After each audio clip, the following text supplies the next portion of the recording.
Oke, ya. Jadi pijat ibu hamil, ya. Pijat ibu hamil itu boleh diberikan pijatan, ya.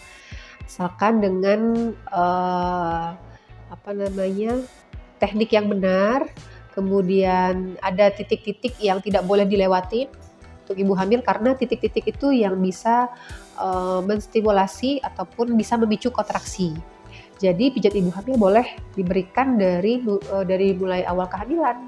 Kalau misalnya ibunya memang tidak ada, riwayat seperti perdarahan, kemudian mual muntah yang sangat berlebihan, nah itu boleh diberikan pijatan. Nah pastikan pijatannya di tempat yang aman, yang memang sudah berpengalaman, jadi pijatannya itu aman. Secara keseluruhan, seluruh tubuh itu boleh diberikan pijat ibu hamil kecuali perut.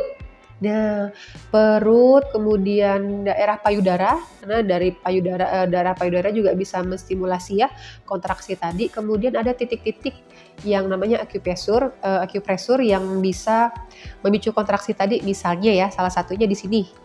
Di sini, ini nggak boleh nih, nggak dianjurin buat ibu hamil. Ini ya. Kemudian di tumit, belakang tumit kita. Iya, di tumit. Kemudian di belakang ini, punggung ini. Jadi ada namanya titik yang bisa memicu kontraksi tadi. Nah, kecuali kalau memang sudah di atas 37, dia di atas ya 37 minggu itu boleh diberikan karena dia udah siap ya, udah siap untuk lahir gitu adik bayinya. Ini masih banyak banget terutama yang pasien-pasien kami yang di Alanda yang masih mempersepsikan bahwa pijat hamil itu terutama di bagian perutnya bisa merubah posisi adiknya, bisa membuat adiknya sehat di bagian perutnya. Padahal itu sebenarnya tidak boleh, tidak dianjurkan gitu.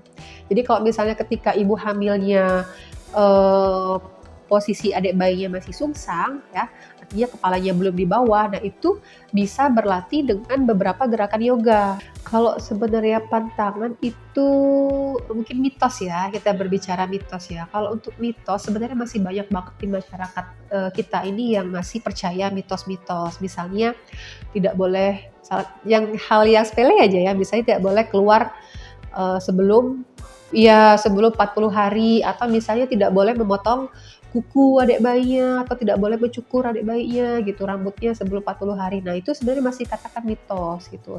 Kalau untuk pantangan sebenarnya sampai saat ini sebenarnya tidak ada ya. Selagi itu tidak mengganggu tidak bertentangan dengan kesehatan. Iya gitu. Jadi kayak misalnya ibunya ada nih mitos yang pernah kami dapatkan, si ibunya tidak boleh makan ikan. Ya, makan ikan, makan telur. Padahal ketika setelah melahirkan, protein di dalam ikan, telur itu sangat penting sekali untuk penyembuhan luka.